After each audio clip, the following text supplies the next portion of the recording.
Kasi kahit anong mangyari ay di ako mawawala ng pag-asa. Ayaw kitang pilitin kung di ka pa handa. Sa susunod na lang, sa susunod na lang. Ayaw ko na bibitin, kaya mabuti pang ako'y uuwi na lang.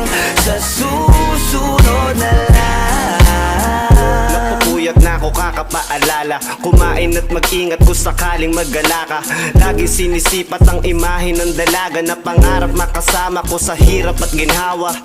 Typical na dahilan ng tagahanga mong hindi naghahanap ng iba kahit na nababatong. Naghihintay sa iyong sagot sa aking mga tinatanong, habang ang pamantayan mo ay pilit kong tinatalon. Kasi alam ko na hindi ka pa handa, may gusto kang makita pa sa akin at madama. Kaya eto ako naghahanda kung madapa.